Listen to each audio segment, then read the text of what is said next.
You're watching Knicks Now by Chat Sports. I'm your host, Marshall Green, and the New York Knicks had one of the best wins of the season as they beat the Cleveland Cavaliers on the road. But no matter how good that win feels, I think I speak for every New York Knicks fan in the world. I am scared to my core of what the injury update is going to be for Jalen Brunson.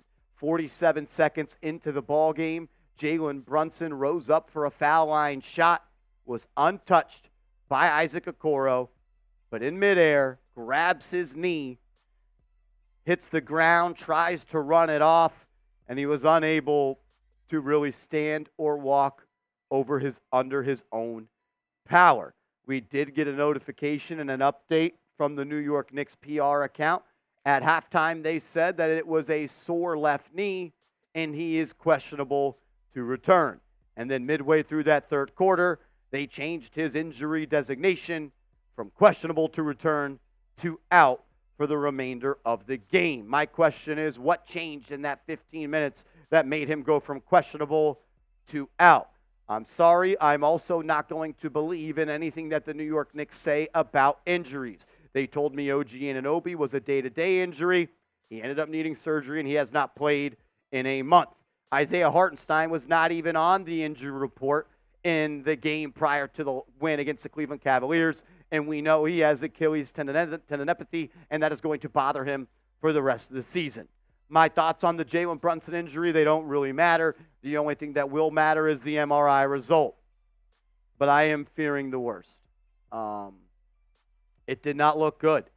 It was a non-contact injury when he jumped off the floor. I understand that there was some contact at the top of the play. It starts with Jalen Brunson bringing the ball up. There was a skip pass to Dante DiVincenzo to his left side. Brunson cuts through the lane. He does have a little bit of contact between Isaiah Hartenstein and himself, but he recollects himself, gets back to a jog, and then off the pin down, I feel like he's running full speed, and he has enough juice in his legs to plant and come down off the curl, gets the foul line, jumps up, and he starts to squirm in midair.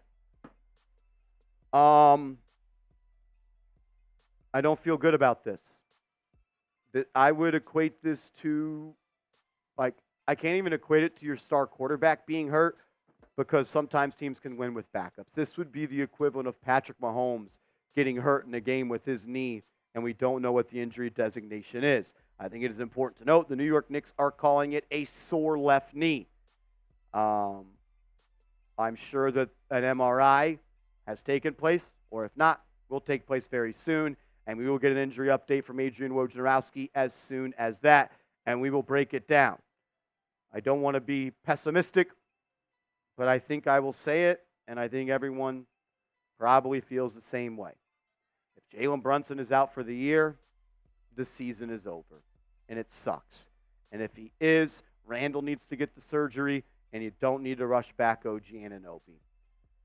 The entire fate of the New York Knicks teeter-totters on that MRI result for Jalen Brunson's knee that will be coming very, very soon.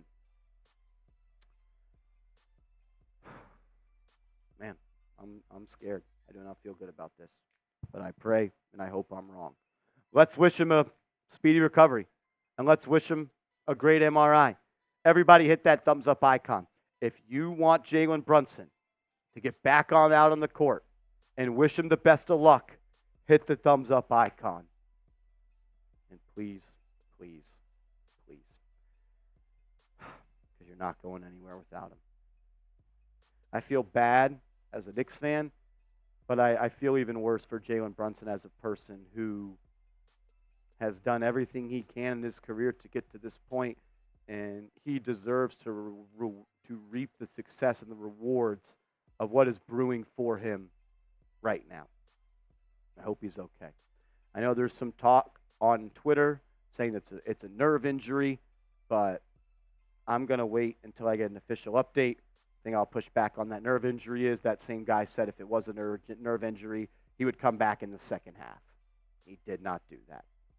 Let's hope and pray he is okay. Make sure you are subscribed to the channel, though, because as soon as we get any information on Jalen Brunson, positive, negative, whatever happens, we're going to break it down on this channel. So subscribe and turn your notifications on.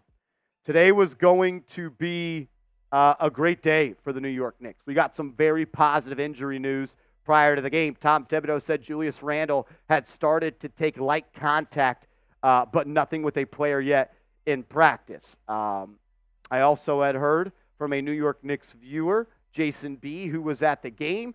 He said that Julius Randle looked really good in pregame warmups. Not a lot of contact, but he worked up a very, very thorough sweat. And according to the Knicks Now viewer, Jason B., who was sitting behind the Knicks bench, said that Julius Randle looked really good in pregame warmups. Also, I think it's notable that Julius Randle, OG Anunoby, and Mitchell Robinson all took the team plane and traveled to Cleveland. Tom Thibodeau said that is a step in the positive direction for their rehab process. So hopefully that's good news for them and the Knicks. But, man, this shit is bittersweet. This is bittersweet. We're going to react to the game. We'll go over some stats and highlights from that win for the Knicks over the Cleveland Cavaliers. In my opinion, the best win of the season considering the circumstances. But first, I got to tell you about our proud sponsor, Prize Picks, the #1 daily fantasy sports app. Go to prizepicks.com/CLNS. Use that promo code CLNS, and Prize Picks will match your first deposit up to $100. Pick more, pick less. Play Prize Picks. The NFL season may be over, but the action in the NBA as well as March Madness is heating up, and it's right around the corner. Now is the time to play Prize Picks. Pick more, pick less. Play Prize Picks. Create a line of 2 to 6 players and choose more or less on their projected stat line. PrizePicks.com/CLNS. Promo code CLNS. You go on the road without Julius Randle, without Mitchell Robinson, without OG Anunoby. In a game that Las Vegas had the Cleveland Cavaliers as 6.5-point favorites, you win by 9 points, and you do it with 47 seconds of Jalen Brunson. And if I had a game ball, I would split it between Josh Hart and Deuce McBride. Josh Hart played his butt off today, and he maybe hit the biggest shot of the season with a sidestep fall-away three as the shot clock bled down. Big-time bucket from him, but he did so much more than that. 13 points, 19 rebounds, 10 assists. I thought he was great, man. It's something about Josh Hart on the road, playing the Cavs, and hitting big-time shots. He's done that before. Deuce McBride, he gets my other game ball. He competed, he played with that bulldog mentality that we always talk about him having, just being and representing everything it means to play for West Virginia in college. He did a great job on Darius Garland. He made him work. You know, Garland's going to get his shots. He's one of the best guards in the Eastern Conference. But I thought Deuce did a really good job, and I thought Deuce also gave you big-time buckets when you needed it most. The guy went 4 of 9 from downtown, had a big-time 3 in the third quarter, 5 assists. No one is going to be able to replace what that bad man, the lefty, number 11, is ever going to be able to produce.